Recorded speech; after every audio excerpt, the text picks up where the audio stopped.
కాశీపట్టణంలో వారాహి దేవత ఇప్పుడు కూడా చీకటి పడగానే కాశీపట్టణం అంతా తిరుగుతుంది. చీకటి పడగానే గుళ్ళోకి వెళ్ళిపోయి తలుపులు వేసేసుకుంటుంది.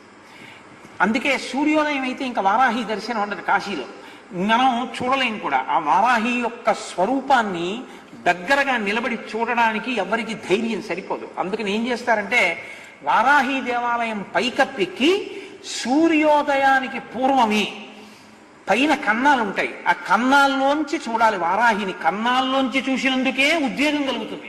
అలా ఉంటుంది ఆవిడ స్వరూపం. లలితా సహస్రంలో చెప్తారే గండనాయకి, ఆవిడ సర్వసైన్యాధ్యక్షురాలు లలితాదేవికి. ఆ వారాహి ఇప్పటికీ కాశీలో తిరుగుతుంది. రాత్రి వేళ లోపలికి వెళ్ళిపోతుంది, తెల్లవారుతుండగా లోపలికి వెళుతుంది. లోపలికి వెళుతుండగానే చీకట్లోనే అర్చకులు అర్చన చేసేసి తలుపులేసి వెళ్ళిపోతారు. ఎవరైనా చూసేవాళ్ళు ఉంటే పైనుంచోసారి లోపలికి చూసి వెళ్ళిపోతారు అంతే.